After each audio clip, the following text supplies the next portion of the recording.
अस्सलाम वालेकुम जी, welcome back to my YouTube channel Muslim journey. Comment section में 2-3 चीज़ें बहुत रिपीट होती हैं। भाई हमने विजिट वीज़ा लगवाना है, विजिट वीज़ा लगवाना है हमने साइप्रस से। सो हमने इसी तरीके से मूव होना है। तो अगर हमने विजिट वीज़ा लगवाना है तो उसके लिए क्या रिक्वायरमेंट है? देखिए, विजिट वीज़ा साइप्रस से लग जाता है, मैं ये नहीं कहता नहीं लगता, लेकिन ये है कि वो कंडीशन पर डिपेंड करता है। डिफरेंट सिचुएशन हो सकती हैं हर स्टूडेंट की। देखें, अगर आपने लगवाना साइप्रस से स्टूडेंट वीज़ा, रिक्वायरमेंट पहले मैं आपको बताता हूँ। आप किसी भी शेंजन कंट्री का लगवाने की कोशिश करते हो, लग जाता है, लगे भी हैं लड़कों के, ठीक है।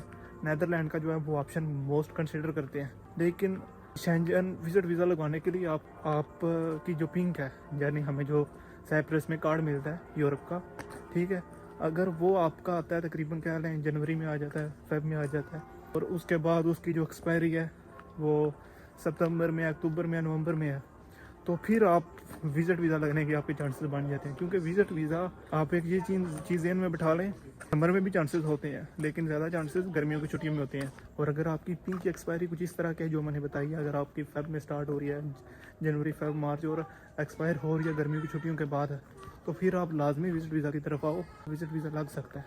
इसके लिए यह कि मेन मसला होता है विजिट वीज़ा को लेके स्टेटमेंट का। स्टेटमेंट तो एक तो वो पैसे जो आप साथ लेके आते हो वो तो 8,000 गवर्नमेंट डिपॉजिट करवाती हो। उसके अलावा अगर आप चीज़ें इजीली अफोर्ड कर सकते हो, आपकी जॉब वगैरह अच्छी लग जाती है, सैलरी अच्छी लग जाती है, तो कोशिश करें। अगर तो इंश्योरेंस के साथ आपके अकाउंट में सैलरी आ रही है फिर तो कोई मसला नहीं जनाब, फिर वो स्टेटमेंट चल जाएगी। लेकिन अगर इंश्योरेंस के साथ नहीं आती, आप खुद डिपॉजिट करवाते हो, तो फिर आपने ये काम करना, पैसे डिपॉजिट नहीं करवाने, आप पैसे भेजें अपनी कंट्री, पाकिस्तान, इंडिया, किसी भी कंट्री में है, किसी और के अकाउंट से, ठीक है, वहाँ से फिर अपने अकाउंट में मंगवाएं, अपने पेरेंट्स के अकाउंट से। तो फिर ये चीज़ शो होती है कि पैसे जो हैं कि पेरेंट के अकाउंट से आए हैं। और अगर आप वैसे साइप्रस में कमा रहे हैं लोकल और आपकी इंश्योरेंस वगैरह नहीं हो रही, आप कैश में डिपॉजिट करवा रहे हो, उसमें आप रिस्क ले सकते हो, लेकिन उसमें आपके वीज़ा अप्रूवल के चांसेस हैं जो वो कम हो जाते हैं। वीज़ा जो रिजेक्ट होता है वो स्टेटमेंट को लेके। तो स्टेटमेंट का सोल्यूशन यही है, एक इंश्योरेंस के साथ आपकी अगर तो सैलरी है जो वो आपके अकाउंट में आ रही है, फिर तो मसले वाली बात ही नहीं। और दूसरा फिर आपके पास ऑप्शन ये बचता है कि पाकिस्तान से पैसे मंगवा लें, और अगर पाकिस्तान में नहीं है, आप इधर कमा रहे हैं, तो इधर से किसी और के अकाउंट से पाकिस्तान भेजें और वहाँ से पैसे मंगवाएं। और मिनिमम 4,000 यूरो की आपकी स्टेटमेंट होनी चाहिए किसी भी कंट्री के लिए। लेकिन यह है कि हर कंट्री की जो रिक्वायरमेंट है वो डिफरेंट होती है। आपने जिस कंट्री का भी अप्लाई करना है, मेरी पर्सनल सजेशन ये है कि आप नैदरलैंड को देखें, और देखेंगे नैदरलैंड में विजिट के लिए पर मंथ आपको कितने पैसे चाहिए, ठीक है। उसके बाद आपने अपना ट्रैवल प्लान बनाना है।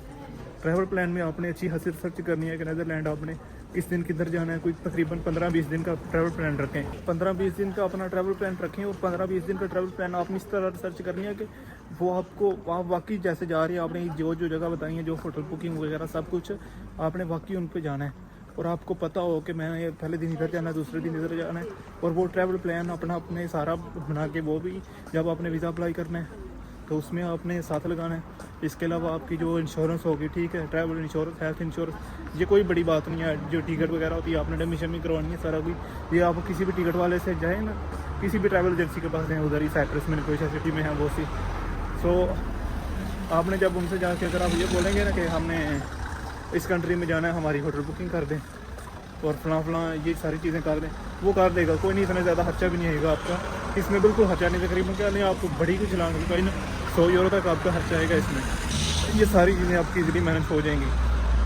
इसके अलावा आपकी स्टेटमेंट, आपकी जो वीज़ा की फ़ीस है वो, ये मेन रिक्वायरमेंट है। और इन सब में से जो 2 रिक्वायरमेंट है वो मेन है। पहले ही कि आपका जो ट्रैवल प्लान है वो, और दूसरी चीज़ है कि आपने जो है वो बैंक स्टेटमेंट अच्छे से तैयार करनी है जिस तरह मैंने बताया, तो फिर आपके वीज़ा लगने के चांसेस होते हैं। अभी काफ़ी लड़कों के ध्यान में एक क्वेश्चन आ रहा होगा आपके माइंड में, अगर विजिट वीज़ा लग जाता तो आपने क्यों नहीं लगवाया?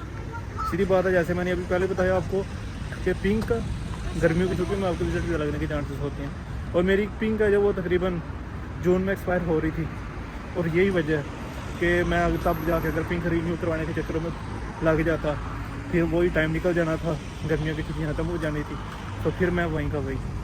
तो यही वजह है कि मैंने तो इस वजह से रिस्क नहीं लिया, वरना मैं ज़रूर विजिट वीज़ा की तरफ आता। तो डॉक्यूमेंट मैंने आपको बता दिया, एक दफ़ा फिर रिपीट कर लेता हूँ। आपका जनाब जो पिंक कार्ड है वो ठीक है, उसकी वैलिडिटी होनी चाहिए 5 से 6 मंथ अप्लाई करते टाइम। तो उसके बाद बैंक स्टेटमेंट अच्छे से तैयार, ठीक है। बैंक स्टेटमेंट के अलावा आपका पासपोर्ट वैलिड होना चाहिए। उसके अलावा आपने ट्रैवल इंश्योरेंस करनी है। ट्रैवल इंश्योरेंस के अलावा आपकी जो होगी डमी टिकट, वो भी ट्रैवल प्लान वो। इसके अलावा एक और चीज़ होती है जो मेरे ज़हन में नहीं आ रही, मैं वीडियो में टेक्स्ट में अटैच कर दूँगा। ये जो 7-8 मेन रिक्वायरमेंट, अगर ये पूरा करके आप विज़िट वीज़ा अप्लाई करते हैं तो चांसेस होते हैं आपके विज़िट वीज़ा लगने के। ट्राई करें, क्योंकि आपने अगर वैसे भी जादू ही करना है, जादू में भी आपका तकरीबन 6,000 रुपया लग जाना है। तो उससे बेहतर है आपने वही जो जादू के लिए पैसे हैं उनसे पहले एक दफ़ा ये ट्राई कर लें खुद से। आपका तकरीबन पैसे तो आपके पास ही रहेंगे सेम में। वीज़ा रिजेक्ट हो जाता है तो आपका कितना का नुकसान हो जाएगा, 200 का, 300 का, इससे ज़्यादा नहीं होता।